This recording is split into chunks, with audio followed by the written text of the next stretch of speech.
Will you tell us when to start? Are we waiting for someone?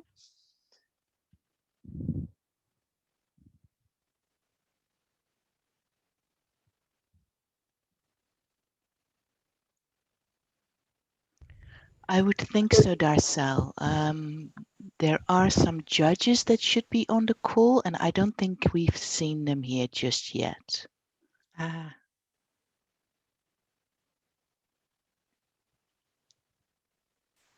Good luck. Thank you. Thank you.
Hello? Oh.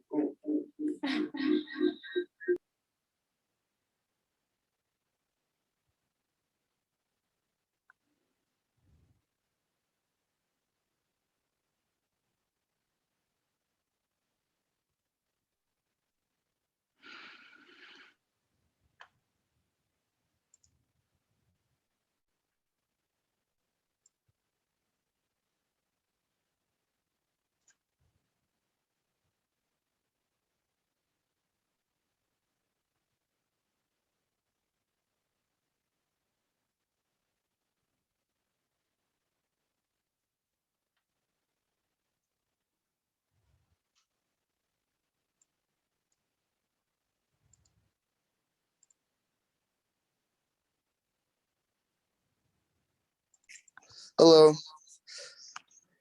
Can you hear me? We can hear you well, Sky. Awesome. I'm so sorry. Let me just turn off this volume. Okay. So what happened was our system for our computer that stream. Oh. We could hear you well. Oh.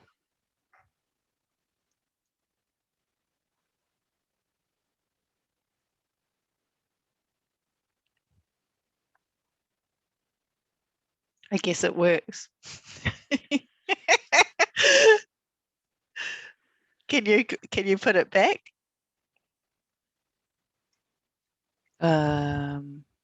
Like this? Yeah, the slides. I'm not sure if is anyone else on this call? Hello? Oh, hi. Okay, hello, Sky. So I can't see what's going on. Do you guys see me? Or We see a computer. okay, cool. A I can laptop. see now. Awesome. Okay, so this is the judging room.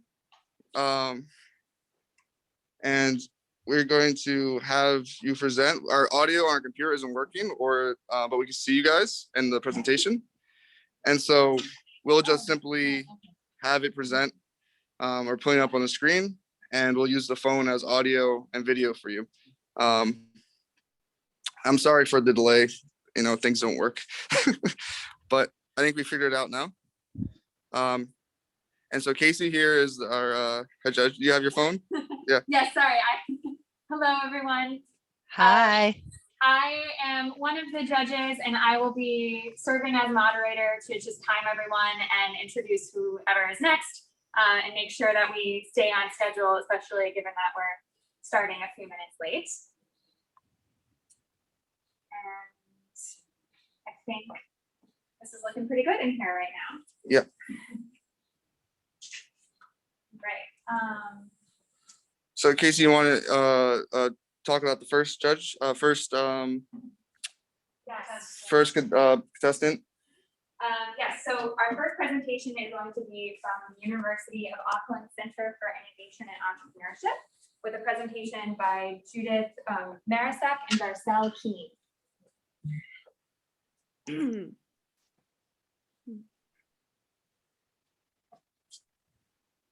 Thank you. Tēnā koutou katoa. This is Judith Marecek from New Zealand, Auckland, where it has just gone midnight and we are on Friday. I am here with Darsel Keane, who is going to start the presentation. She is the director of the Centre for Innovation and Entrepreneurship at the University of Auckland. Darsel, over to you. Thank you, Judith. Kia ora koutou. We're here to present to you one of our programs, Summerlab, and we're going to start off with a quick video. Nope.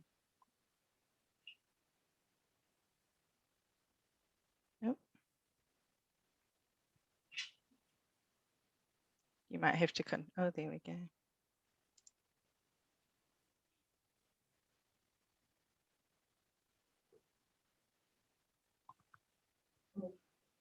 I'm sorry, I don't think they're. The audio is not good. You have to reshare screen with audio connected.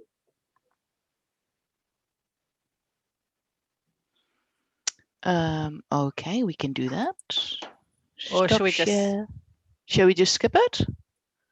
Wow, it's a lovely video. Down the bottom, Judith, share sound.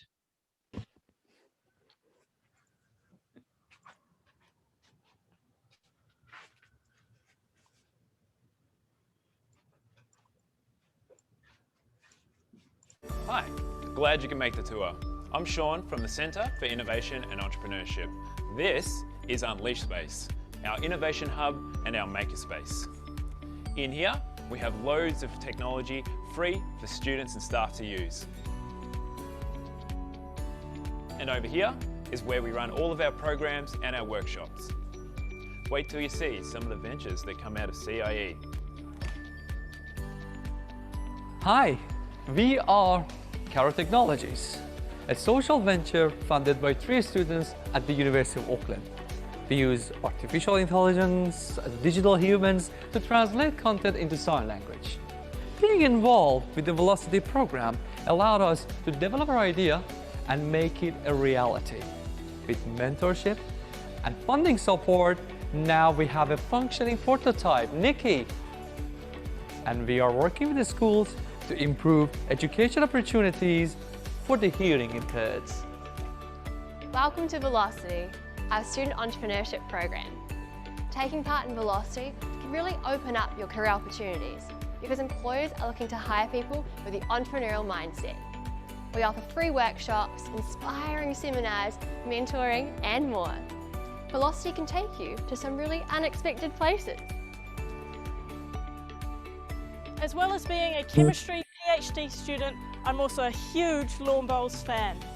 The CIE's Founders Hatchery gave us the opportunity to develop our ideas further for a faster, more TV-friendly version of our sport. Ultimate Bowls is now broadcast in 22 countries to millions of viewers. Hey, welcome to CAMI. We're an education technology company on a mission to help schools transition to paperless work. Every day, teachers and students around the world use CAMI to collaborate and interact on digital documents. We started off at the Velocity program. Now we have over 7 million users worldwide.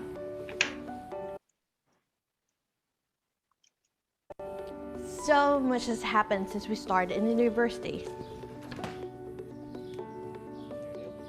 Kia ora. I took part in Summerlab, where I developed my idea and business plan to turn organic waste into chicken feed and fertilizer using maggots. After talking to a taxi driver on Waiheke Island, whose cousin had a large poultry farm in India, I ended up setting up my first pilot plant in Kerala, southern India. Now, my second plant is underway, and I'm looking at options to take Hexacycle worldwide.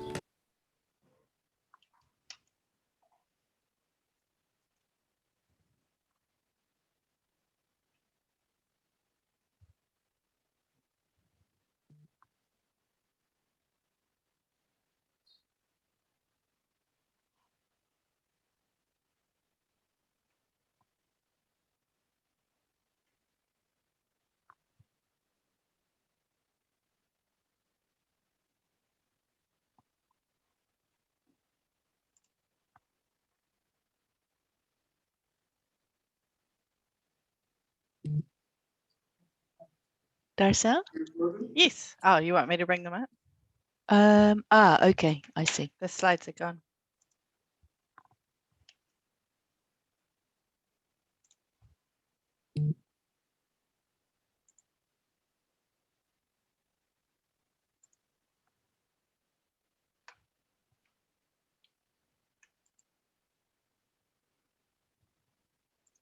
There you go. So at our work at the Centre for Innovation and Entrepreneurship, it is based on the premise that you may not become an entrepreneur, but you'll need to think like one. And the reason for this is that if you think about the challenge. Oh, I'm going to switch the audio to the bigger screen. 1 second. This.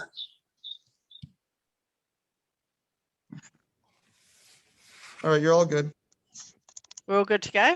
Yep. So if you think about that, and we've moved on from the slide, but that's okay. In the world at the moment, we're facing things such as the fourth industrial revolution. There's the issues with climate change, which are captured within the UN Sustainable Development Code. Then there's the post-COVID world, if there is such a thing. And we think about our work at the Centre for Innovation and Entrepreneurship in developing student and staff's entrepreneurial mindset and capability so that they can address these. So our work at the Centre for Innovation and Entrepreneurship, in all our programs, we inspire students, we educate them, we provide them with networks, access to funding. We have the physical space, which you got a small glimpse of, the Unleashed space. We support them with technical capability in our makerspace, and through our awards programs and media and PR, we give them prestige.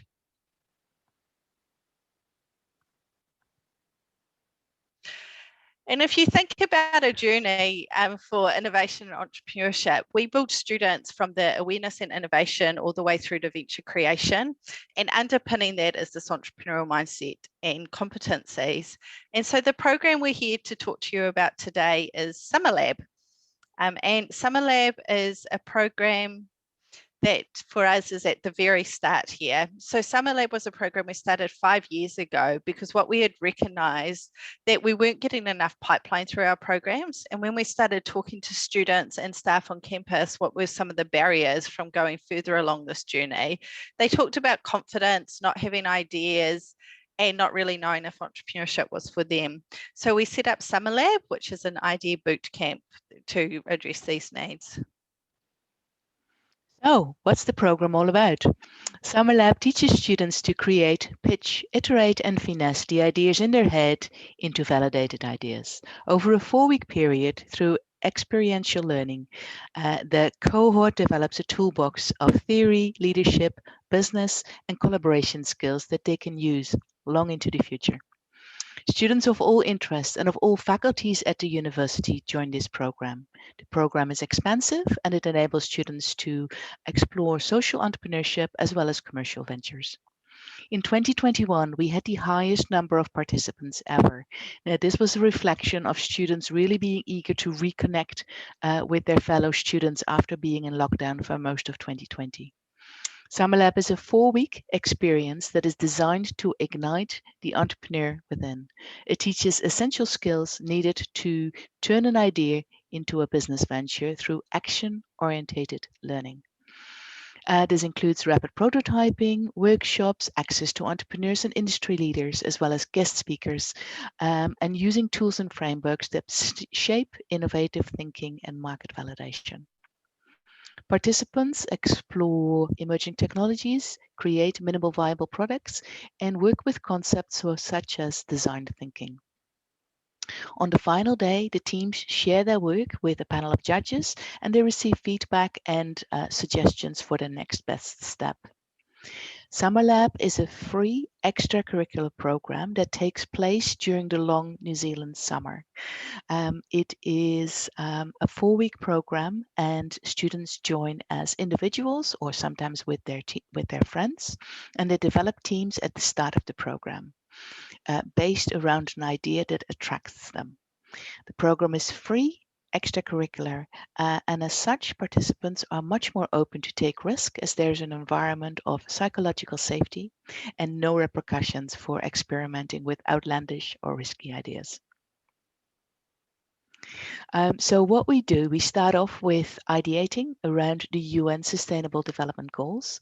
Then there is team formations where each of the person that has an idea that wants to pitches their ideas, and then the team form around those ideas. That is on this first and the second day. We do a range of workshops from financial literacy, financial basics, to negotiating workshops. There's prototyping, very basic prototyping, and also prototyping in our makerspace.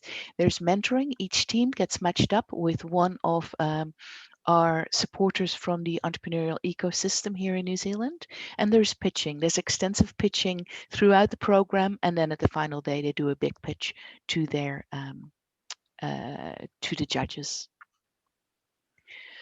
Now, the first week of the program is, as you see on the screen, so it's ideation around the UN Sustainable Development Goals, team formation, we introduce business models, there's the Lean Startup canvas that we use, there's market validation, we teach them and what it is that they need to do.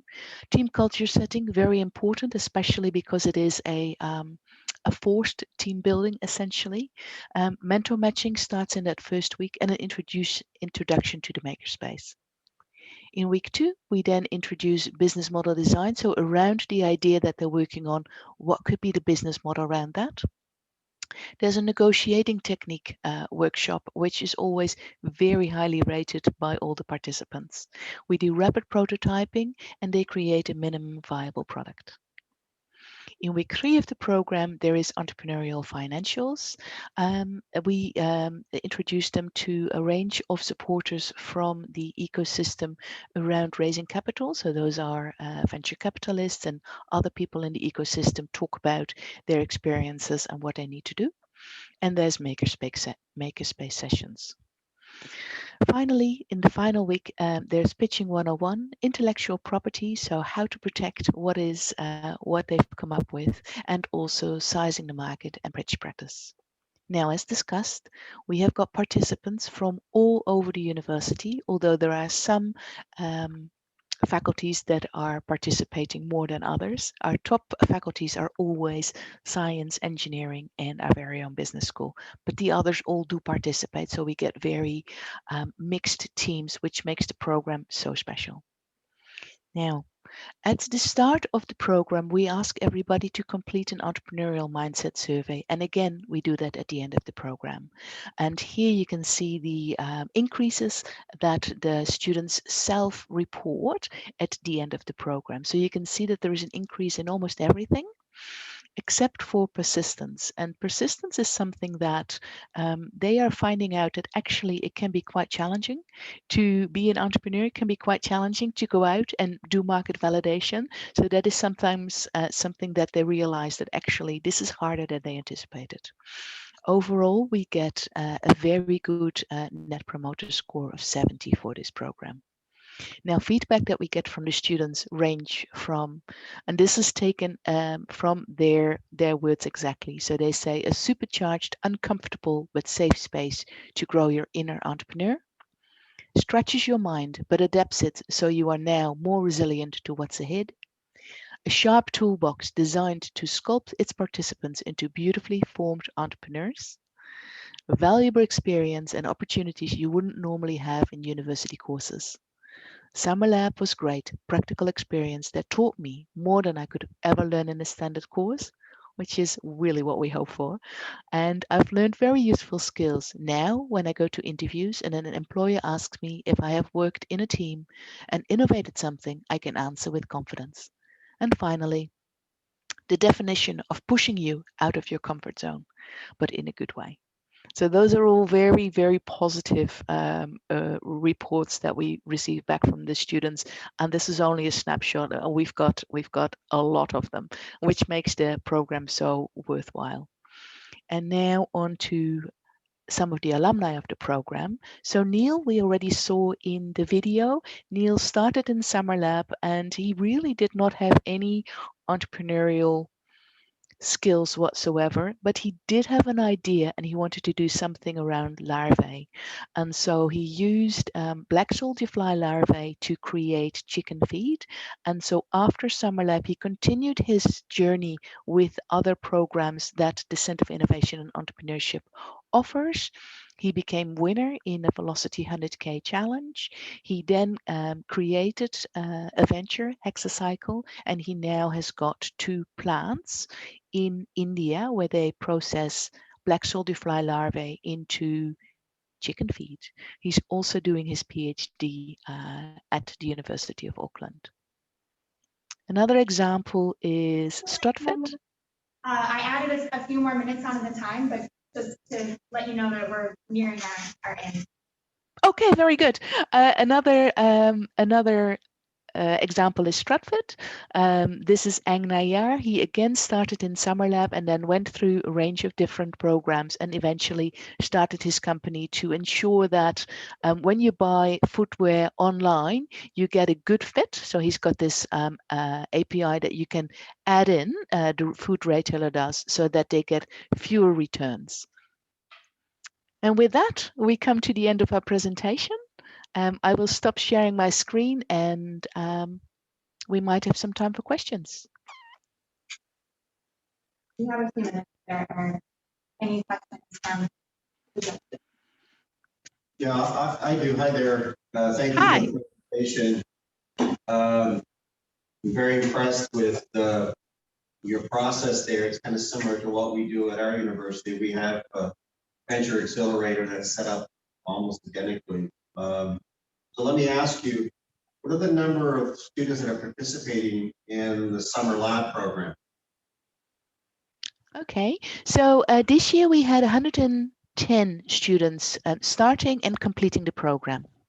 Okay, and then do you have any data on the number of commercializations that result from the program? We tend to track the ventures that come through our centre as a whole because Summerlab's a starter feeder program. So our latest stats around our centre as a whole is over 138 startups, which have raised significant amount of money and employ over 900 people and operate globally. So we tend to look as the centre as a whole because it's our portfolio of programs that really support this talent that then goes on to create ventures. And do you have a number on how much outside equity funds have been injected into the companies? Yes, Judith just ran those numbers. How much had been raised recently, Judith? It was, let me just bring it up for you. I want to say, I'm going to wait for you, Data. It was 380. Yeah, $301 million had been raised from our startups. Well, and lastly, just as a piece of advice, if you want to take it, yes. I noticed that your market sizing is done almost at the end of the program. And we used to do that also. Now we're finding out that we should do it a lot earlier because once the market sizing is done, then you can figure out whether or not you want to pursue this. Yes, yeah. It's one of, yeah, absolutely. Thank you. Okay, thank you so much. All right, so that wraps up our time for this session if we're ready to move on. Thank you so much. And I would like to now hand things over to the École Supérieure des Sciences Commerciales with a presentation from GAEL. Bertrand. I can do that. Have a presentation. Yeah, well, okay, we're gonna have to take a second to figure that out. Let's see. Can you have the internet? No. I didn't manage to connect my computer. Okay. There is a visitor. I'm just wondering if it might be easier than.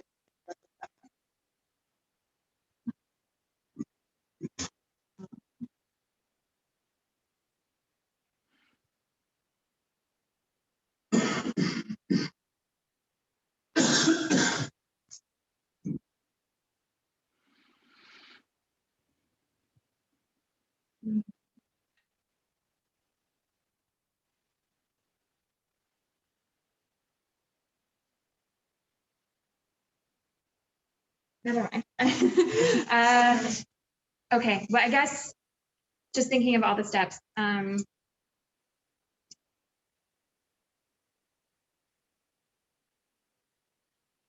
You know, I feel like this might take a bit of a moment to correct. Yeah. So I want to suggest that maybe we move on to the third school and work on the tech issue. If that's okay with everyone, if there's no objections. Do you know, is Guy around? Okay, yeah. What are you looking for? Well, so he needs to share his presentation through this Zoom. If you, do you know the visitor? The Wi-Fi? Yeah. Yeah, of course. Use my phone. Put my phone. Just bring my phone. Because I think you'll have to get on Wi-Fi, and then you'll also have to get the Hoover app to get the link, and then you can find that way. Okay. And while that's going on, we will move on to the third presentation, which is... Thanks, everyone. Thank you. For the Wi-Fi is for who? You can, yes. So next, I'd like to introduce the Moran College of Entrepreneurship at Florida State University, and Susan Fiorito will be our presenter. Thank you very much. Can I please share my screen? Let's see.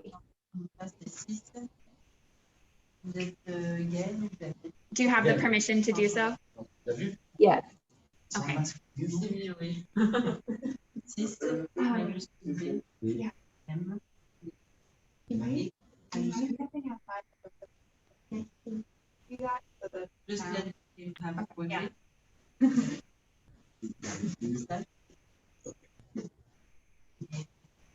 I'll give you a go in just a few seconds. Oh, you are? Okay. Yeah, you need to share that presentation. I can't see any. So can you see what you see? Yes. What is going on? En fait, c'est quoi le problème? Parce que je peux projet. Ah, je sais pas du tout. C'est juste pour. Il faut qu'il arrête. Non, je suis sûr. You're online? Hello? Ah, c'est un. Hello? 1 second, Susan. I will give you a go in just a second. After. Okay, thanks very much. Once he's online, you have to join through. Yeah, but he's not connected. Do you, the sound, do you think you can move outside so that we can continue with the other presentations? It's your guest, not mine. So Do you mind trying to get online outside of the room just so that we can hear the sound? Thank you.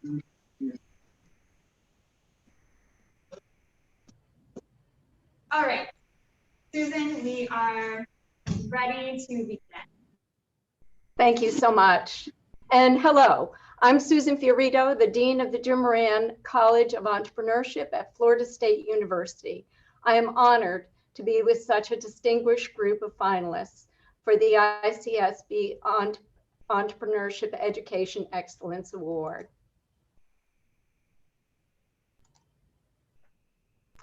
We believe that the Jim Moran College of Entrepreneurship has proven to be both novel and creative in its approach to teaching and program operations in the following ways.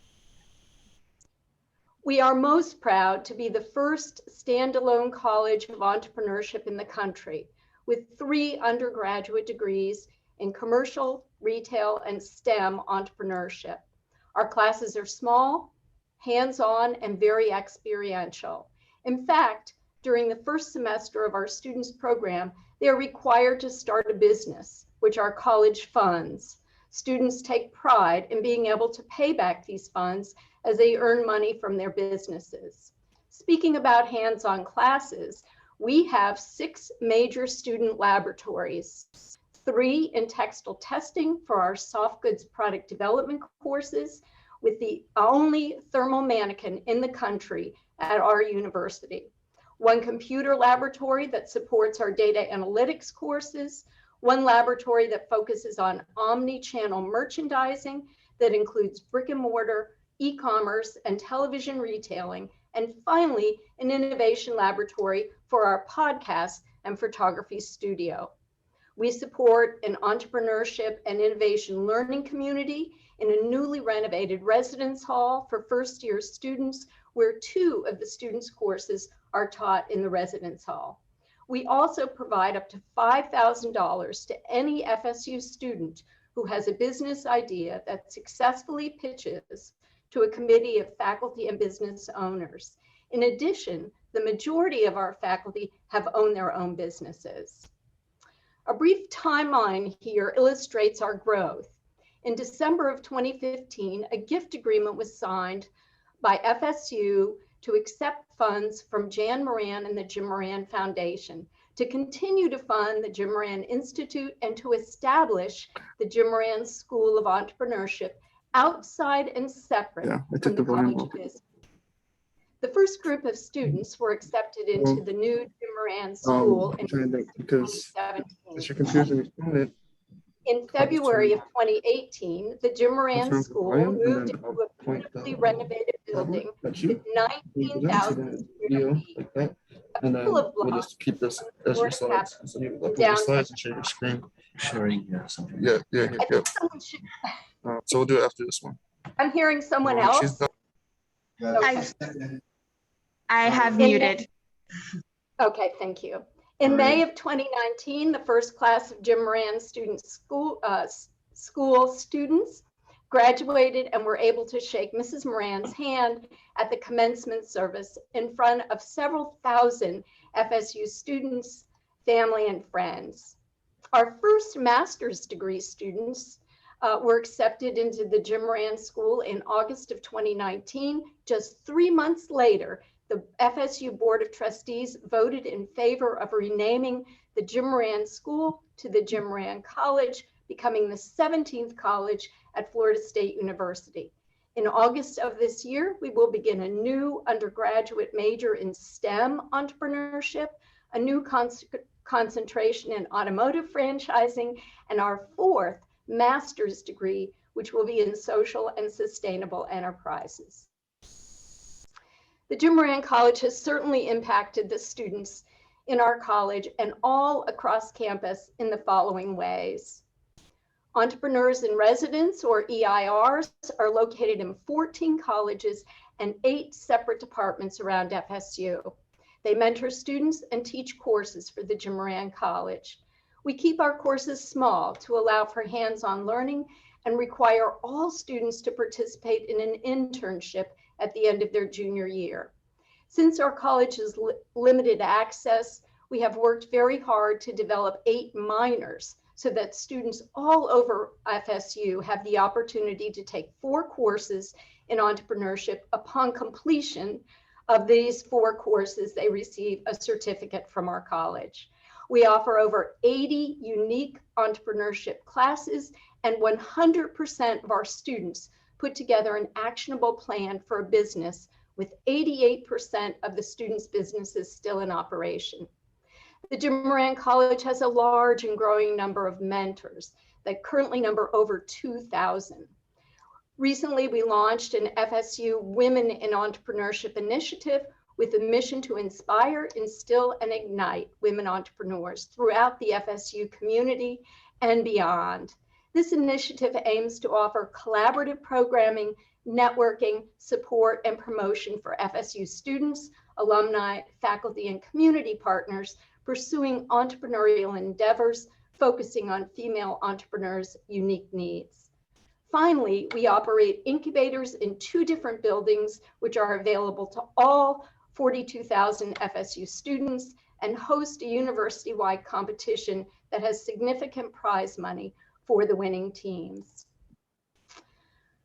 From 2016 to 2021, we added 2 undergraduate majors and decided to drop the social entrepreneurship major that we began with so that we could add the principles of social and sustainable entrepreneurship to our core undergraduate courses, making it required for all students in the Jim Moran College. In addition, we added 5 minors within this 5-year time frame, which are available to all FSU students. Our faculty and staff grew from 9 to 36, and the total number of majors has grown to nearly 700 students. We began adding master's degree programs in the fall of 2019 and currently have 67 graduate students enrolled in 3 master's degree programs, with a new master's program starting this fall in social and sustainable enterprises in order to take a deeper dive into these aspects of business. The Jim Moran College has proven in our short 5 years to reimagine the educational experience of the next generation of entrepreneurs in the following ways. We feel one of the biggest impacts that we have made is training FSU students to have an entrepreneurial mindset. This is something that will benefit every student, whether or not they pursue a career as a traditional entrepreneur or as an intrapreneur in a large corporation. As mentioned in an earlier slide, all of our majors take a course in sustainability. And we also are the only major in the university that require all of our students to take a course in personal finance. We work closely with community entrepreneurs through an education pipeline that spans from K-12 through higher education and beyond to executive training. Examples of this is our faculty commitment to work with junior achievement in middle and high schools, hosting the Junior Achievement Shark Tank each year, also offering summer camps to high school students. Of course, in higher education, we now offer options for students to major or minor in entrepreneurship at the bachelor's and master's level, and we are currently working on a PhD degree in entrepreneurship. Some of our faculty also teach in the Jim Moran Institute programs that offer educational experiences for entrepreneurial businesses throughout the state. To enhance and impact society, our community partners include the DOMI Station, a Tallahassee incubator, a county-supported incubator and wet lab, the Alliance of Entrepreneurial Resource Organization, or ARROW, a city mentoring network, and we host the Tallahassee Women Wednesdays in our downtown building. The Jim Moran College also sponsors 11 registered student organizations. The Society for the Advancement of Management, TAMID, which trains students and alumni to consult and advise Israeli companies. Enactus is an international nonprofit organization that works with leaders in business and higher education to make a difference in students' communities. The American Association of Textile Chemist and Colorist Club, BRAG, which is a Black retail action group that works with college students and the community. The Collegiate Entrepreneurs Organization actively promotes entrepreneurship to all college students. The Collegiate Merchandising Association is open to all majors, and students in this club run and control the publication of a fashion magazine once a year. The Diverse World Fashion is another organization that produces a publication that focuses on diverse cultures. The Seminole Venture Club is for student entrepreneurs. And finally, of course, we support women in entrepreneurship. The Jim Moran College's philosophy has been promoted across the globe in the following ways. FSU is unique in that it owns property for its educational programs in 4 different countries across the globe, where the Jim Moran College mindset for entrepreneurship is being taught. Nearly 1/3 of our faculty have taught overseas in one of our international programs, and several of our faculty taught entrepreneurship at more than one of FSU's 4 study centers. In addition to the FSU-owned study centers, entrepreneurship is also taught in many other countries by our faculty who have programs in Bali, in Paris, France, and in Milan, Italy. The Jim Moran College encourages all students to take a semester and spend it abroad, studying entrepreneurship in a different culture to expand their perspective and broaden their outlook. Scholarships are also available through the Jim Moran College for international study. That is our presentation, and thank you so very much. I'm happy to answer any questions you might have. Thank you so much. Hi, my name is Shoroke Zedan. I'm one of the judges. Hello. This is truly impressive. Thank you. It's a great presentation, very, very impressive. I have a couple of questions. My first question is, when the students first enroll into your program, aside from the main tracks that they get to choose from, is there any additional criteria that they are given? That's the first question. Okay. Yeah, go ahead. Okay. Go on. Thank you. So they apply. They have to fill out an application form and do an essay. They have to have a certain GPA, so a grade point average. And we do look for students who have a passion for entrepreneurship. Okay. So we accept students, but they do have to apply about a year before they're accepted. Okay. The reason why I'm asking is because you mentioned that the moment that they enroll, they have to immediately start on a business idea. So I was just wondering if there is like a certain criteria that they have to fulfill in order to enroll. My second question is that I see a lot of organizations when you talk about impact with society, and some of these organizations definitely I've heard of.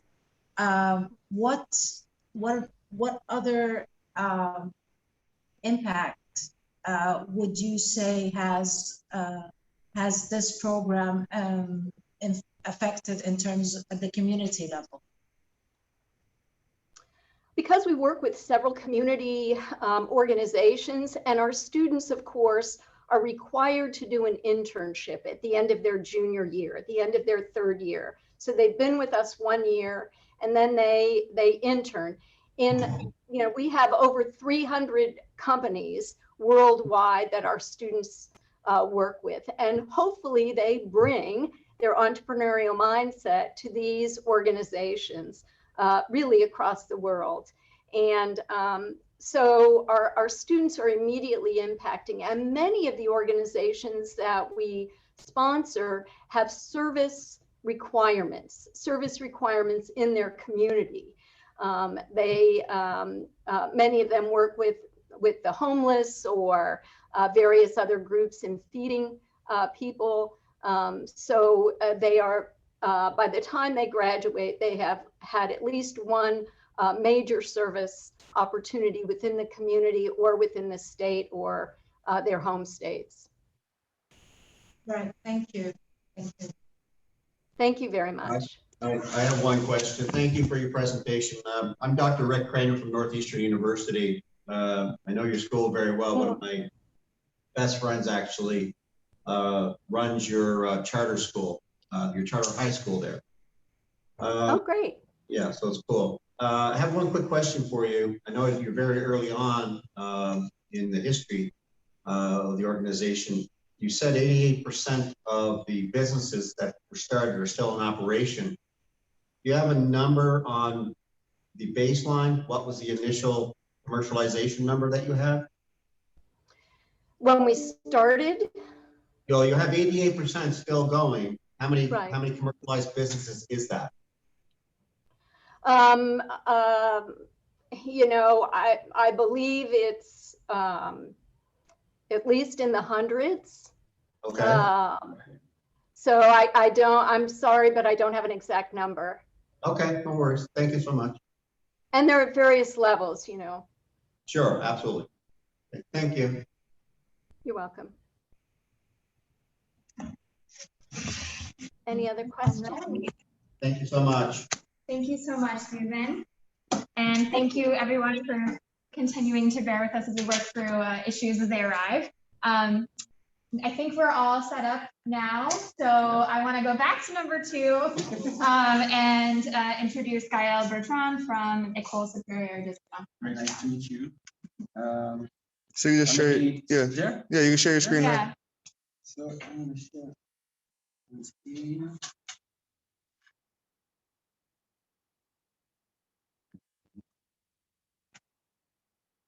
So the sound will go through here, and then just keep this off.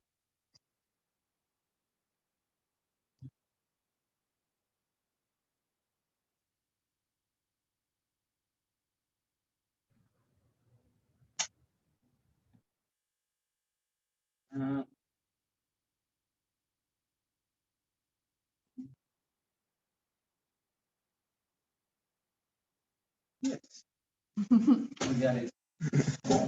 Really nice. So maybe do that.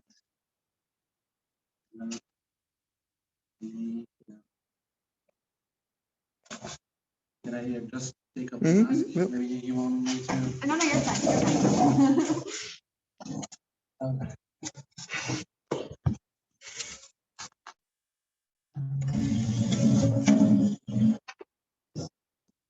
Here. Oh, the audio will be here. Yeah. Good evening, good afternoon, good morning. I'm really pleased to meet you all around the world. And today I'm going to present to you a course we developed in ESSCA, management in France, to inspire students. Our first point of departure were to inspire students, to initiate students for entrepreneurship. And that was a pretty hard thing, but the idea at the beginning were to initiate students through inspiring them. So we set it up an entrepreneurship initiation with a team adventure and journey to lead students for getting them inspired by entrepreneurship. In doing that, it's totally impossible to do that just with one person. So to begin with, I want to make a special big up to all the team which is working on the course, professors, administrative, and of course, a special thanks to all our entrepreneurs that are working with our students, because this course wouldn't exist without all those 21 young entrepreneurs. And just a little thing more, please forgive me, I'm French. I'll do my best because I didn't practice English since a lot of time. So the menu. How did we create the course? We're gonna see theoretical background. We're gonna look at the design, pedagogical objectives. We will see a general overview of the course. Then we look at main topics addressed by the course. We look at the structuration, specificities, and of course, outcome, feedbacks, and I will conclude. So to begin with, the creation and the deployment of the course were made in a specific context. In France, like our President Emmanuel Macron said, France is trying to make France a startup nation, but it's not really cultural in France. You know, working as self-worker is not really cultural, as it was said this morning by OECD people, and that were mentality are evolving now really fast. Just for example, around 34% of millennial students in France are looking for creating their own newly founded firm. That weren't the same something like 5 or 6 years ago. So it's pretty interesting, and that were the context where we try to create this course. The second context were the school context. In 2016, and just year after, we were developing the school, and we get 3 new campuses with Paris and Angers, that were the first campuses of the school. We get Lyon, Bordeaux, and Aix-en-Provence. So to initiate all students in the school at the same time, that were pretty challenging. That's where our context. Just to guarantee equity between students, equity in terms of time, in terms of work, in terms of all for the course. And we look at digital because students were going on it really easily, even if they were in course. That's why we integrated some digital in the course that you will see just after the idea. That's why we took digital as like Moodle platform as a note to just to lead everyone in the course everywhere to work together. To make it, we based our course structure on Hagen Gabrielson, who is doing what for whom and how. And just hereafter, we look to allow a more holistic perspective for the course. And we based our course content on the methodology designed by Neck and Green to get a more methodological way to learn through action and practice. The course were designed to assume totally blended learning. It is a 30 hours course, which is divided into 2 parts. The first part is e-learning parts, where you will find theoretical dimension of entrepreneurship, methodological part of the course, like business planning, lean startup, MVP, etc., like all theoretical part of the course. The second part is made up with face-to-face with entrepreneurs and alumni for the practical dimension of entrepreneurship to lead students experimenting the project of their entrepreneur. Students work their assignment in groups on entrepreneurs project. And we get around 1,100 students every year in 2 languages, French and English, which are initiated to entrepreneurship at the same time. The pedagogical objective of the course were twice. To begin with, entrepreneurship skills and knowing. We wanted to initiate students to entrepreneurship through a mirror pedagogy, which leads students to work on an entrepreneur's project.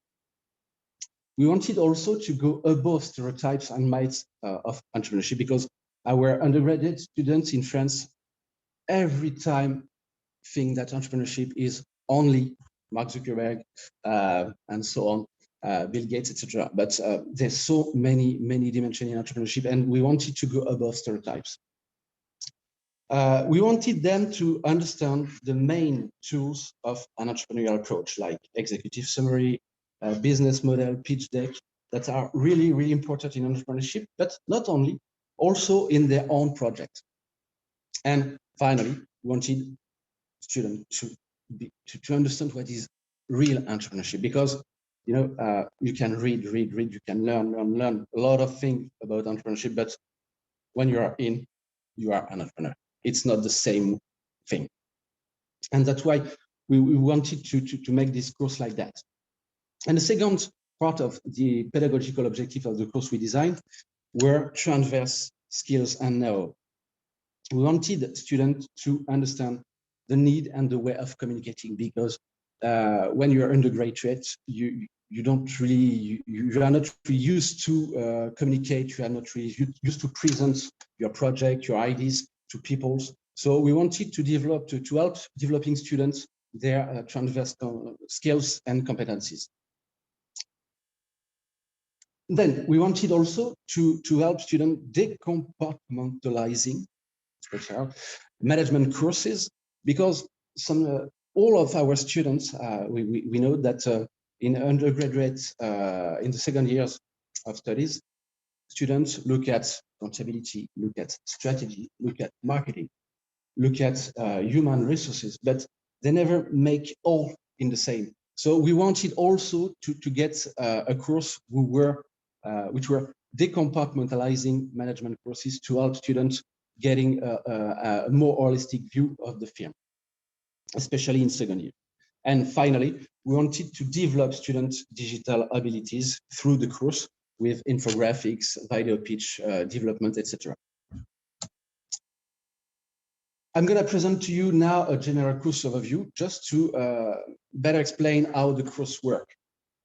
To begin, we have a special part to explain to students how the course works. Because in France, working in blended learning, working in flipped classroom, it's not really cultural. And we needed some time to explain to students how they would be able to work with the entrepreneur. So to begin with, we have a special opening session to explain to students how does the course work. Just here after, online, on the week after, we have an introduction model to re-explain the same things, just to lead them to work, to play with the platforms online. And hereafter, on the week 38, we have the first pitching workshop. This is on this pitching workshop that students will meet their entrepreneur, and the entrepreneur who will work with us, with them on each project. And it is the first meeting between students and entrepreneur. The second part of the course is dedicated totally to entrepreneur issues. So who are entrepreneurs? How does they work?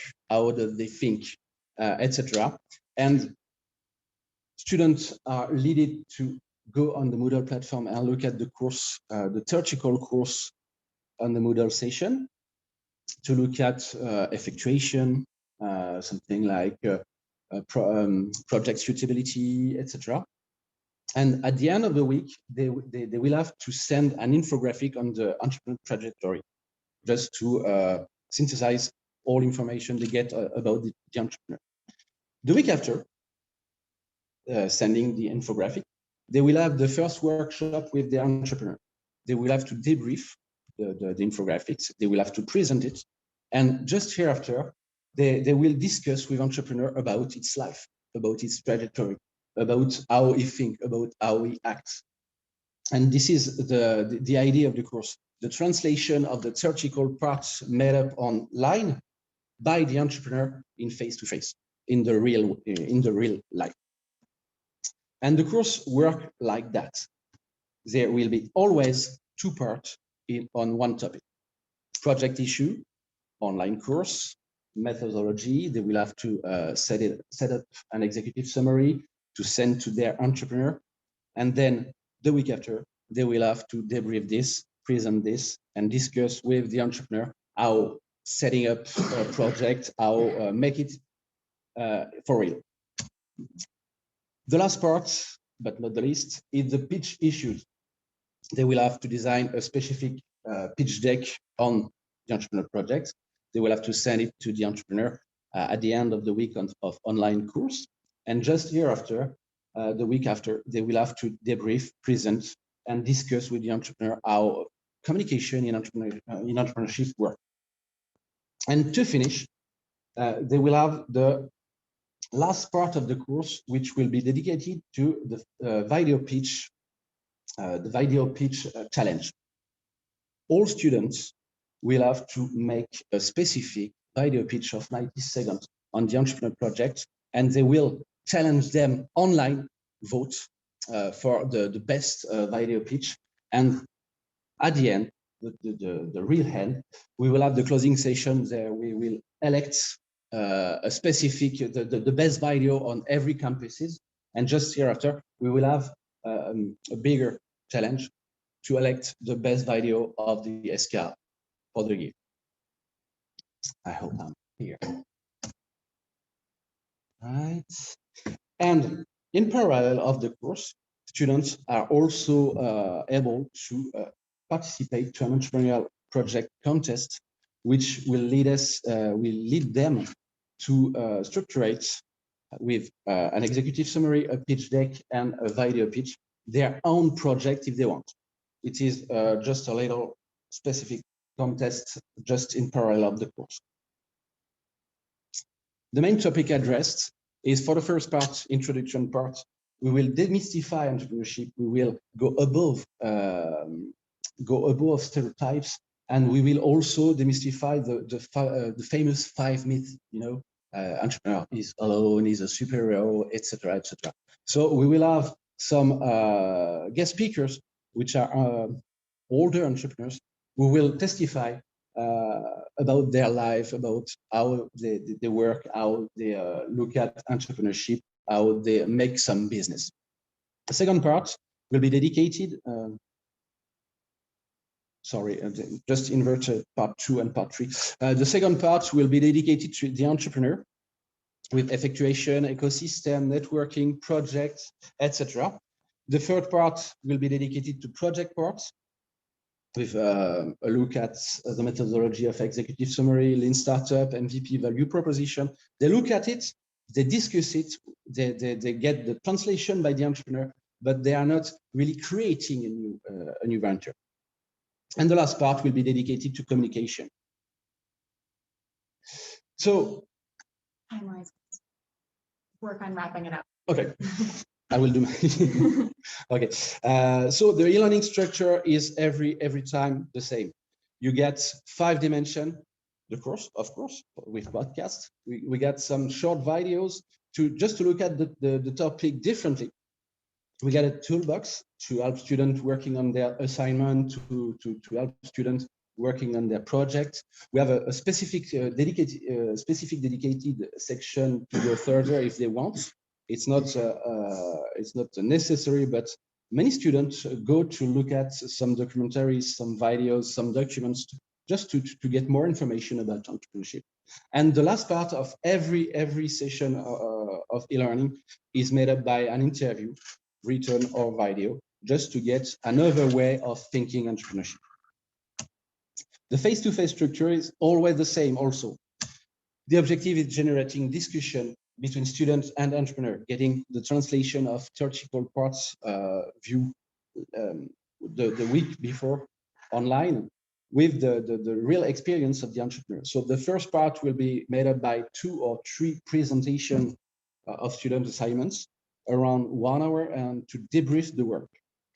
The second part will question the theoretical course around 1 hour, 2 hours, something like that, to look at the entrepreneurial practice and to get feedback by the entrepreneur. The third part will be the discussion about the next step. They will initiate the next assignment for the next week. There is a little, some specificities. It is a blended learning approach, a flipped classroom pedagogy, which is pretty new in France. The entrepreneurs will translate, as I said before, theoretical entrepreneurship background through their own experience to get reality. It is a mirror pedagogy point of view. Students are working specifically on entrepreneurs projects. It's pretty easy to manage. Only 2 persons manage the e-learning platform, but we are a whole team. It's easy to deploy on multi-campuses tool because you don't have to look at entrepreneurship professor, but you look at entrepreneur. It's even more easy to find entrepreneur than entrepreneurship professor. And we get every year 1,100 students. The outcomes, 2 waves of survey are really integrated in the course, and for now we surveyed around 1,500 students And we made 2 entrepreneur surveys at the end of the course last 2 years. Researching lead to improve the course every year through the time, and results clearly show the appropriation of skills by students. The second feedback is made up by students. The course reduces entrepreneurial intention, but not surprisingly, but strengthen them in acting in entrepreneurial context. There is a size and a gender effect. At the end of the course, men think that entrepreneurship is riskier, but women think it's more attractive. It's pretty weird. And tiny student promotion, another wide result is tiny student promotion will have a better entrepreneurial intention. The course also enhances student knowing of newly founded firm and entrepreneurship. And we got every year around 20 to 40 entrepreneurial projects that are emerging. And for now, we only have 2 newly founded firms for now. And for the end, the entrepreneur feedback, they think that students are more professional at the end. They get a more professional know-how. The communication ability has been developed for students. And this is a better professional digital knowing and attitude at the end of the course. And one entrepreneur said us that he thinks that students get a more design approach at the end of the course. So to conclude, initially, the objective of the course were to inspire students with entrepreneurs, with guest speakers, with all information that they were able to get everywhere. But the idea were all the team were inspired. Students were inspired by entrepreneurs were inspired by students. Professors were inspired by students and entrepreneurs. Also, the administrative part of the team were also inspired and getting all the guest speakers or getting in the course, and that were it's really a wonderful journey. Thank you very much. Maybe there's one question. Yeah, so let me ask specifically. So this is just a course, not a program. Yeah, it's course. These are inside the program. Okay. Thank you. Thank you.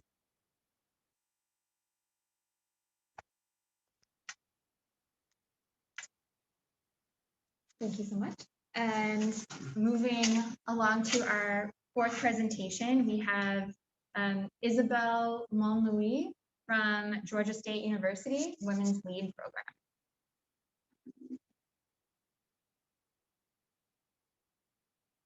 And Isabelle, if you're speaking, it seems your mic is off.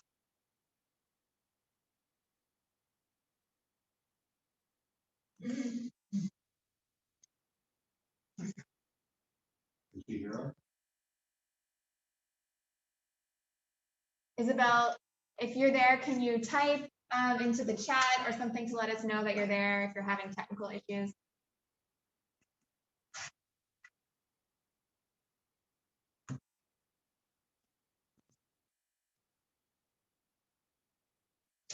Okay. Is your mic muted? I requested to unmute it. Okay, having tech issues. Okay. Should we try to move on to the 5th presentation and come back? She said many reboot. So yeah. I think that that's probably a good idea. So 5th in line, we have the Center for Hispanic Entrepreneurship with a presentation from Daniela de Anda. Daniela, are you able to join us? Yes, I am. Good morning. Good morning.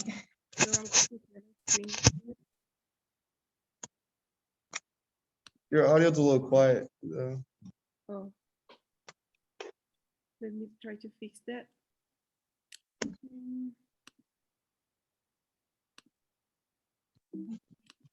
Can you hear me now? Give us just 1 second. Okay. Let's see if I make you louder on our side. Sure.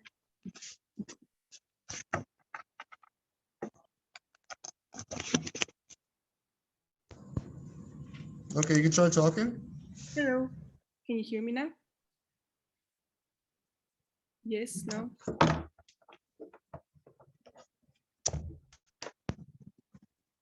Can you hear us? Yes. Can you hear me? Yeah, I think what I was trying to do is not gonna work. Okay. I'll try this. You let me know. Can you increase your volume on your end? Yes. I think this is it. If you can slide your volume bar. Yeah, it's already Go up, behind it. all the way up already. All the way up. Yes. So I might have to talk just louder for you to hear me, if that's okay. Yeah. Okay. Okay. That's fine. Okay, great. So can I start now? Yep. Yeah, okay, thank you. So hello everyone. It's 7:16 a.m. here where I am. I hope everyone is doing great so far. First of all, thank you for being here and for your time. I really appreciate it. My name is Daniela and I am currently pursuing a master's degree in leadership studies at the University of Texas at El Paso. Right now, I am working as a marketing coordinator for an entrepreneurship program for students that is part of the Center for Hispanic Entrepreneurship here at school. So I'm here on behalf of the program director, who is Denise Olivas, and she had to be in other presentations, so I'm here talking on behalf of her. So to put you in context, we are located in El Paso, Texas, which is a small city located at the borderline with Mexico and the US, as you can see here. Before moving forward to the presentation, here are the key points that I will be sharing with you in the following slides. First, we're going to see the importance of Hispanic entrepreneurship, its challenges, the entrepreneurship program where I work at, our program goals, its societal and regional impact, and our expansion. So if you're not familiar with the word Hispanic, Hispanics are people who are descendants from Spanish-speaking countries. We make up about 70% of the US population. About 30 to 14% of Hispanics in the US have a business. They are born either in the US or have immigrated to the US. And the reasons why they start a business could be to be creative, take care of their families, or lack of jobs in the US. So I am myself a Hispanic woman whose parents were born in Mexico. So patterns in our research have always pointed out at three main challenges within the Hispanic businesses in the US. On the left side, we can see that Hispanics are the fastest rising minority group in the US. They are more likely to start a business, and they are also more likely to fail at doing so or become stagnant. On the right side, we can see that the three main challenges in Hispanic businesses are a limited access to capital, a need for business knowledge, and little to non-existent networks and mentorship. One of the reasons why they struggle at networking with others and getting to know people is because most of them have immigrated to the US without knowing someone. Because of these challenges from our research, in 2014, our College of Business Administration Dean noticed a need to connect students to college while they were still in high school. Research shows that when high school students are connected to college courses, they are more likely to start and finish college. Most of the students in our region are first-time college graduates. Thanks to our findings, we came up with the idea of creating the Rookie Entrepreneur Program, a summer bootcamp where high school students will come to our College of Business and meet other students while working in teams and learn about business topics. The Rookie Entrepreneur Program can be summarized in innovative marketing and diversity. The Rookie Entrepreneur Program is innovative because it focuses in the findings from our research, and we incorporate them in the program for students to learn how to open a business during a 6-day summer bootcamp. It's also marketing because students learn how to apply the 4 P's of marketing into their business project. And it's diverse because we don't only have Hispanic students, but also Mexicans, Afro-Americans, and girls. We have done the summer program for 5 years already. And this year, because of the pandemic, we have adapted the program to be online. So on the left side, during our 6 days in-person training, will you excuse me for a moment?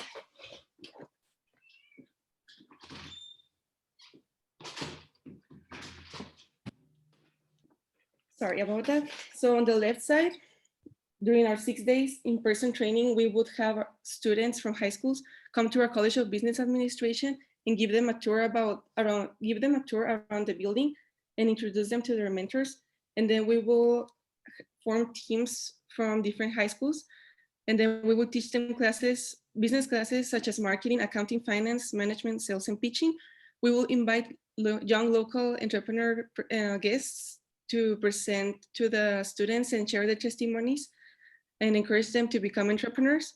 We will teach them how to come up with a business plan and a lean startup. And we will teach them how to set up their business and sell their product or service to other people. Also, we will teach them how to borrow a bank loan for their product. We will teach them about team management, the 4 P's of marketing, and pitching. This year, we're going to be virtual because of the pandemic. So we are going to transform the bootcamp into a virtual environment. The virtual program is going to take 1 week, and we're still going to keep the basic elements of the program. We're still going to have the COBA welcome plus online presentations, teams from different high schools, and business classes. We also will teach the students how to start a business plan with a lean startup principle. The virtual experience also includes young entrepreneurs speakers. The only difference is that during this virtual experience, we are going to have a fun simulation for students, a competition, and for the winning team, we are going to give a prize at the end of the bootcamp. So our program goals for students include teach them how to work in teams, teach them how to network about different business disciplines, how to set up a business, how to get a loan, how to sell a product, about the 4 P's of marketing, and learn about calculating profit. So 82% of people in El Paso, Texas are Hispanics. We have a diverse population. So far, we have reached over 150 high school student entrepreneurs, and we have worked with over 15 high schools, and we have trained over 50 college students, mentors, and admins. Our ultimate goal is to increase reach to 500 students per year and 30 out to 50 high schools in our region. Our program creates a new generation of entrepreneurs at high school and college level via technology and practice. We want students to gain knowledge, get mentored, and learn about capital. About 50% of graduated students have to leave to other cities for other job opportunities. With the Rookie Entrepreneur Program, we want students to stay in El Paso and create their own job opportunities to increment the amount of businesses in the city. So our program expansion. In January 2020, African delegation of teachers and administrators were interested in incorporating the Rookie Entrepreneur Program into their high school curriculums in South Africa. If you were to be interested in replicating this program in your city, we will send you a framework of the program, and you will be able to incorporate it in a way that best suits your multicultural needs.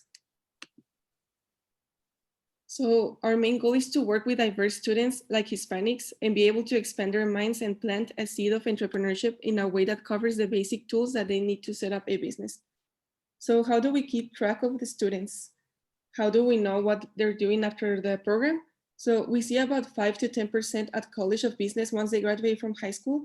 Professors see them, some come back as mentors. Some of their high school teachers tell us where they go to study after high school. And when we do the program, we invite them to complete a survey, an exit survey, and about 5% of them tell us that they want to become entrepreneurs right away, and the rest of them want to become but in the future. So these are some of the testimonials that students have been saying about our program.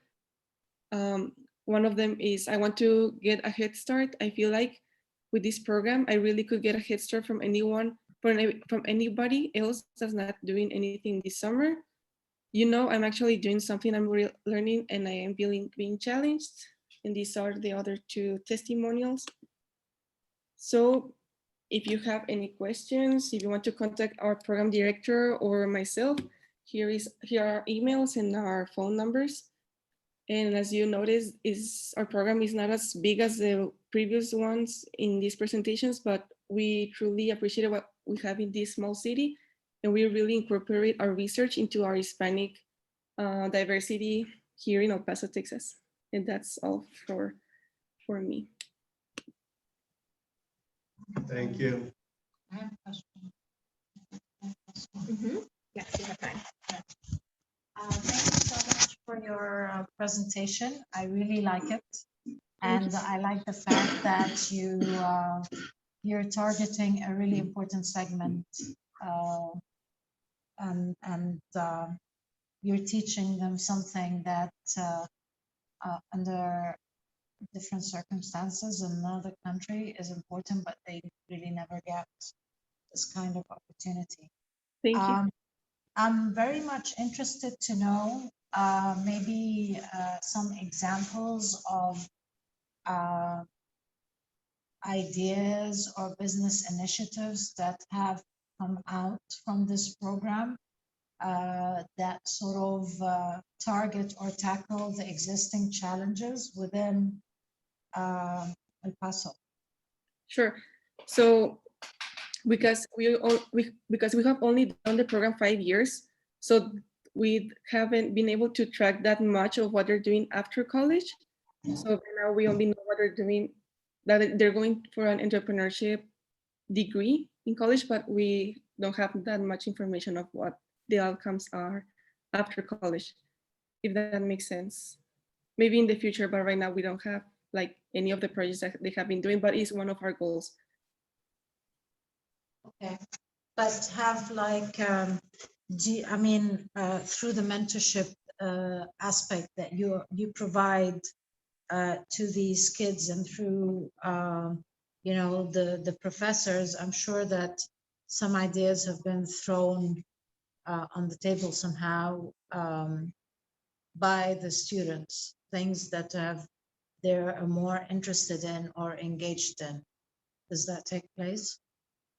So I'm not gonna lie to you, but since, well, that's probably the program director might be able to answer that question for you. I've been only working for the center for only 2 years. So okay. Yes, but I know my director will be happy to answer that question. I don't want to lie to you, honestly. All right, thank you. Thanks so much for the presentation. Thank you. All right. Well, if we have our fourth presenter back, has Isabelle successfully managed to join us? Yeah. Or we just did fifth and we're jumping back. Sorry, I'm just talking in terms of the numbers they were initially assigned. And she's muted. I see you. You're still muted, Isabelle. Isabelle, did you fix your audio? How about now? Can you hear me? Yes. There we go. All right. So if you're ready for me, then I'm ready to share my screen. Okay. Yes, take it away. So what do you see? All your files. Wow. You're gonna have to pick one.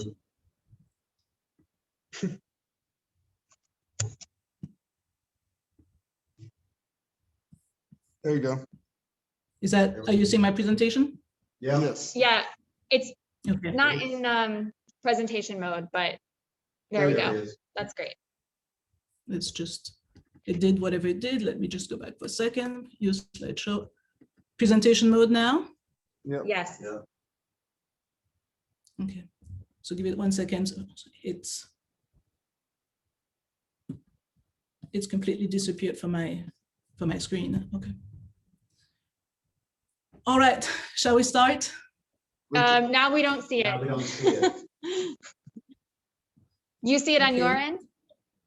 I see it on both of my screens, but maybe that's the problem. I will disconnect my second monitor to see if that helps. You could How about now? stop sharing and reshare, and then click that screen that you want to share, and it should work. You probably won't believe me, but I was at the session this morning and checked to make sure everything was okay.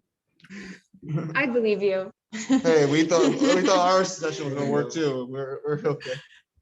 How about now? Yeah. All right. Wonderful. Well, thank you. This picture is sort of I wish I were here with you. This was the last time I was in Paris at a conference as we were sailing down the Seine. And so this picture is an actual picture of the Eiffel Tower and the little Statue of the Liberty, but it's also a good representation for my background and the hope that I have that some of the best practices that we have from this program will stretch beyond our own borders. So with that, I would like to introduce you to the WomenLead in Entrepreneurship and Innovation program from Georgia State University. So to understand our program, you first have to understand where we're located. We are in Atlanta, Georgia. I know this is not what my accent sounds like. So let me first acknowledge that I was born in Paris, France. I grew up in Martinique in the islands, and I'm working on my Southern accent. So, but Georgia State University is literally across the street from the Martin Luther King Historical Park. So it's really in the cradle of the civil rights movement, with all of the history that you can imagine, but also at the crossroads of a compelling future. And Atlanta is also this incredibly vibrant ecosystem with fintech startups and billion-dollar startups in multiple industries, including in the entertainment industry. And so this is the context for Georgia State. And it's in this context that we present our university, which has in the past been eclipsed by perhaps more well-known names, but is making a name for itself in its ability to create social and economic mobility for a group of students that have historically been underrepresented and underserved. So I invite you, if you haven't read it yet, to read this book called Won't Lose This Dream, which is the story about how Georgia State is at scale, helping students that traditionally would have graduation rate around 20% to have about an 80%, which is some of the top graduation rates. The story of this is relevant because it's about how we acknowledge a system that produces very high failure rates and analyze who succeeds and who fails, who is welcome and who is left to fail, and then designs wraparound services to make sure that we can provide pathways to success so that our students can succeed, not just as an anecdote, but at scale, systemically. That's what we're about. And so, of course, again, so Georgia State has received a lot of good press about this. Bill Gates came to visit when he found out the results. But mostly the idea is to use predictive analytics and proactive intervention to get the work done. And the fact that we've succeeded in doing this around the university is sort of our inspiration for what's possible for our Women Entrepreneurship program. So again, we've been called an engine of social mobility. About a week ago, 2 weeks ago, there was an article about how we're called the Harvard for the masses. But really, what I want to talk about is, what does this mean in the context of WomenLead in Entrepreneurship and Innovation at Georgia State University? So WomenLead is a program that's an award-winning program that's extremely successful, which is committed to advance women's leadership in the world by empowering our students to aspire and to achieve leadership roles. It's a program that includes multiple sections like Women Lead in Science or Women Lead in Policy, or Women Lead in Business, and a future section, Women Lead in Tech. Our section is Women Lead in Innovation and Entrepreneurship. Our vision is that our students will enter the innovation economy with confidence and position themselves as founders or leaders of impactful ventures. I want to pause there for a second because I've noticed, even in the title of the presentations for this conference, that many people were saying, is it time for women to start businesses? Or why don't more women participate? And that's not really the concern that we have. In fact, we find that women here start businesses at record rates. And in fact, 8 out of 10 women starting businesses are women of color in the US.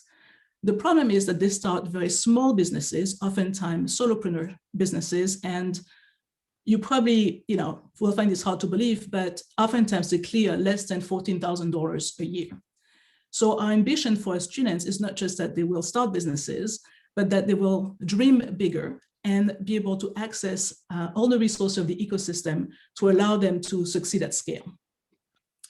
And what we find is that building confidence is one of the foundations and the critical building blocks to enabling those entrepreneurial aspirations and those entrepreneurial behaviors. So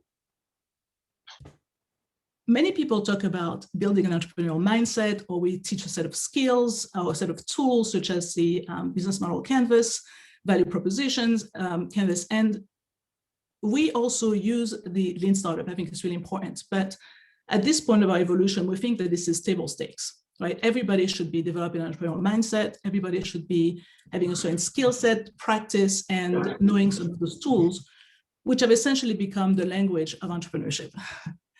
But where we differentiate ourselves is because we focus on building self-efficacy. So it's about our students graduating with not just a set of skills, but also having the strong positive belief that they have the capacity and the skills to achieve their entrepreneurial goals. Now, I don't mean fake it till you make it. No, I mean the kind of confidence that is based on competence and that is based on the experience of success and the portfolio of experiences that they will have developed. That's the first part. The other thing that we do differently is that we help them build social capital. So we have an extremely diverse set of students. We have, by the way, a campus of about 55,000 students when we include all of our locations. And our very diverse student group oftentimes includes about a third of our students are first-generation college students. So they don't really have this background of the family supporting them. Many of them are Pell Grant recipients, which means that they have a fairly low household income. And for many of them, they may be the first in their family to actually maybe consider working for a large company, having a white-collar job. And so they don't always have the social capital that many successful entrepreneurs, including tech entrepreneurs, take for granted. So for us, it's about not just the human capital, which we do build, and not just, frankly, the financial capital, but the social capital, which helps them build the relationships for which they can receive the opportunities that will enable them to put their human and financial capital to good use. So how do we do that? Well, first of all, we, as a faculty team, we put our own resources, our own network to work. So we give them, of course, all of the exposure to, it could be venture capitalists, it could be other entrepreneurs, and making sure that they don't just hear about them or even just talk to them, but they get to meet them, they get to connect with them via LinkedIn, they meet them in person, and we make sure that the books that we study help them leapfrog sort of their level of performance. That's one of the ways in which we do this. We also do this recognizing our students are, again, students that have constraints. Oftentimes they will have other jobs, they may have a family to take care of, and they may yearn for entrepreneurship, but their focus is on graduating. And so we make this program a credit class by design so that they can fit it into their schedule and their school credits. We study everything from storytelling to prototyping. So this is an example of us at our X Lab before the pandemic, so when we could still huddle together for pictures. And we make sure that they solve problems that matter. Another way in which we do this is that we create a cohort program. So as I mentioned, we have multiple sections of WomenLead. And there are some courses some events that we do all together, the entire cohort. And then there's some events that we do individually. And then sometimes there are some programs that one section will share with the entire cohort on behalf of the area of expertise. So for example, I lead the WomenLead in Innovation Design Thinking Challenge around food insecurity on college campuses, right? But one of my colleagues might lead a session on WomenLead around equity and around making sure that there's equitable access to not just voting, but to women exiting to jobs in the civic service. So part of what we're looking at is making sure that we can go from academic grit, which is oftentimes what they think about in terms of getting a good grade, but to entrepreneurial grit. And it's an environment in which sometimes you have to break the rules. And so we have to make sure that they unlearn some of those patterns that have them follow the rules to get good grades so that they can get in this environment where they can prototype and fail and learn and grow, and again, develop entrepreneurial grit. So oftentimes, there's some work that they'll do individually. Most work they will do either in pairs or in subgroups. We want to get them used to this idea that entrepreneurs don't succeed alone. And in fact, we know that entrepreneurs who have a team are 3.5 times more likely to succeed than entrepreneurs who go at it alone. And so we're trying to create that environment and that community of support from the very beginning. I want to talk a little bit about what I call the WomenLead advantage. So it's not just that we talk about vision and values and make sure that they dream big, but it's also that we train them to understand themselves and others from a different perspective. So for example, we do what we call the HBDI, which is the Herman Brain Dominance Instrument, which help them understand what their preferences are in terms of the way in which they see the world. Are they very analytic? Are they very visionary? But it's also a way for them to think about the competences that every one of their team members is bringing as they're trying to bring a team together. And also to realize how they think differently when they are under pressure. We all know that entrepreneurship is not for the faint of heart. And so we want to make sure that they understand that they themselves respond very differently when they're under pressure. And if they know this already, they can manage around it and collaborate more successfully with their peers. But we also do some content work. So for example, this is one of my colleagues teaching, was an attorney teaching about intellectual property for entrepreneurs and for startups. But we also teach about, again, classes like negotiations. So we make sure that we almost follow a logic around situated cognition, where we want to make sure that they learn because they practice the kinds of tools and skills that they're going to need when they leave the college campus, when they go on their own. So it may look like negotiating an agreement between co-founders, or it may look like actually applying for a patent to secure protection for one of their inventions. So does it work? Well, here's what our students say. In fact, confidence is the #1 most reported benefit from the class. And they say it in their own words, but oftentimes you will hear them say something like, not just that I'm confident in what I know, but I'm confident in my ability to learn. And that sounds like I'm willing to bring it to the table and learn by taking a seat at the table. And so they go beyond that expectation that they have to know before they try. Some other things that we do, and well, we don't just take the anecdotal evidence, we actually collect some data. And this is where we have collect a survey. So my colleague, Dr. Sarah Gershon, actually has created a survey, it's a longitudinal study, where we call it our confidence and ambition survey, which is a pre and post course survey that we ask to all the students in the cohort. And so here's what they have to say about confidence in their leadership skills. So if you notice before, this is sort of how they trend, and many of them are sort of somewhat confident in their leadership skills. But at the end of the semester after the class, you can see how most of them strongly agree that they're confident in their leadership skills, and this is in their own words. Likewise, we measure not just their post-course reflection in their leadership skills, but also the likelihood that they will take them to the market, so to speak. So this is an example of some of my students. This is Dia and Chante, and their venture is in hard tech innovation, which means I'm an engineer product. This is now 2 patents later. They've raised $150,000 in non-dilutive fund and found a network to manufacture the product and access training to be investment ready. So that's one example of being confident into the skills. Oh, I should mention that one of Dia is a major in managerial sciences, and Chante is a communications major. So as you see, it's also the ability to go beyond the silos sometimes that we offer in education. So talking about pursuing a leadership role in their profession, we know that not each and every one of our students will become an entrepreneur. Some of them will go into corporate innovation. And so we want to know that they can also carry that confidence to their careers. So this is how it translate for their profession. Beforehand, somewhat, only about 24% strongly agree that they will pursue a leadership role in their profession.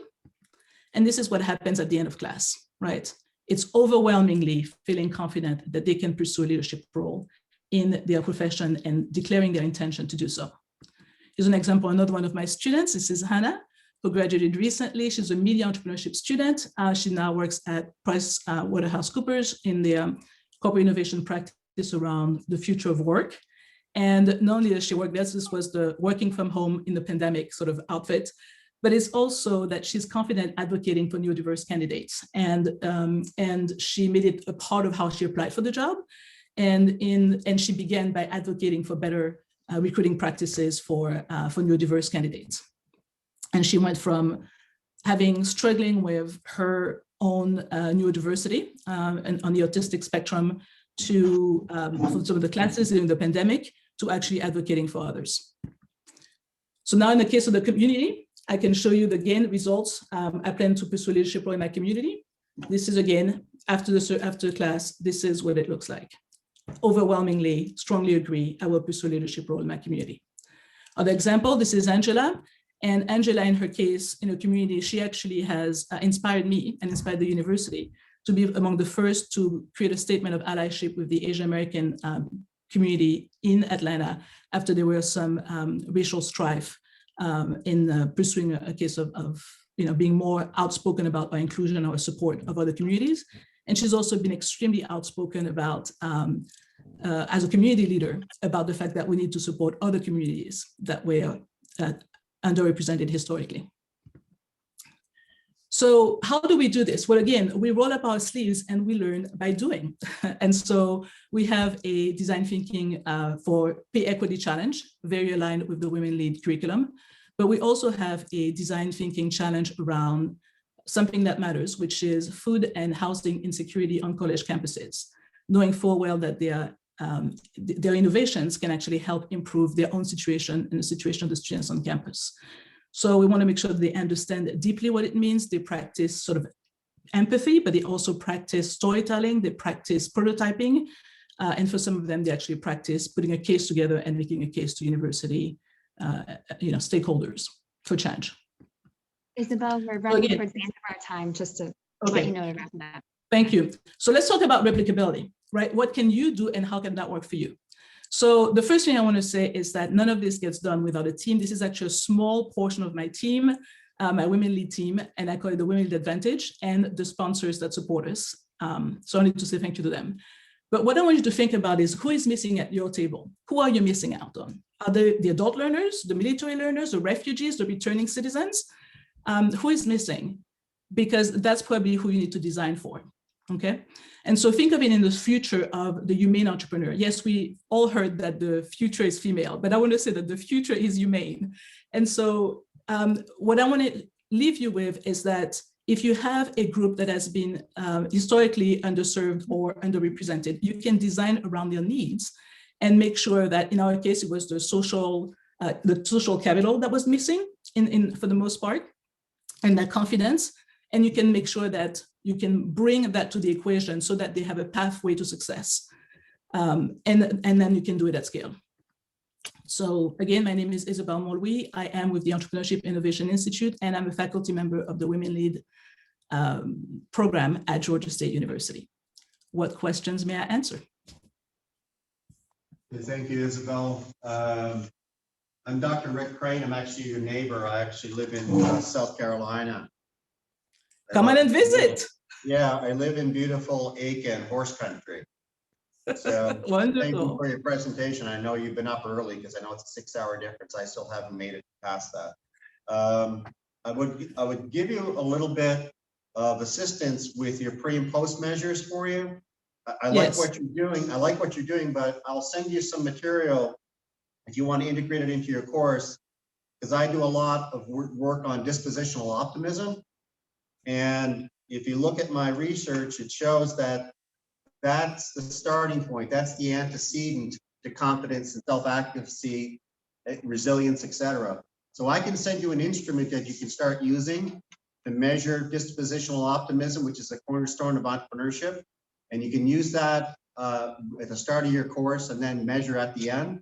I think that would give you a little harder measure because, as I said before, of all the attributes that we know are important for entrepreneurship, dispositional optimism is #1. So if you want me to, if you send me an email or I'll give you my email, I'll send you that document, that instrument, and I'll send you some papers that I've written on that. Yes, please. I would absolutely love this. Okay. Because as I'm sure you're experiencing, we get a lot of anecdotal data from our students all the time that we feel that our instrument cannot capture.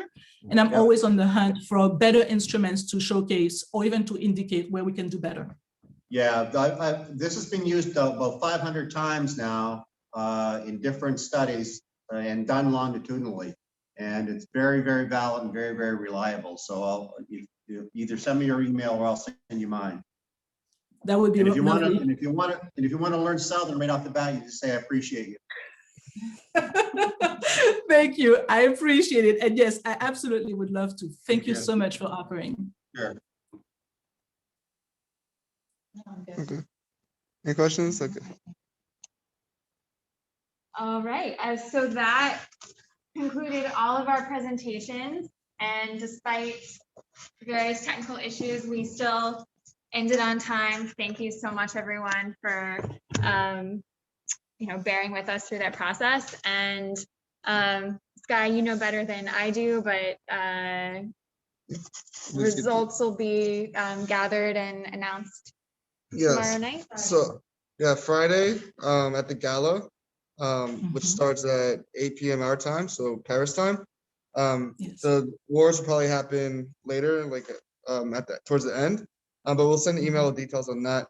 You should have received the email with the public voting link. And so that can be shared with your networks. We'll take the recording and share it with you so you can share it with your networks as well, so they can watch and see your presentations as well. So we'll have all that packaged for you later this afternoon, our time, and send that to you later. And so, wish you the best of luck. Thank you all to the presenters for bearing with us in this, hybrid world. Things don't go as planned. As entrepreneurs, we all know that. But we got through. We heard your awesome impacts, and we look forward to tomorrow night, where we collect the votes and see the winners. So thank you so much, and have a great rest of your days or nights or evenings. Everyone's everywhere. Bye. Thank you. Bye. Bye.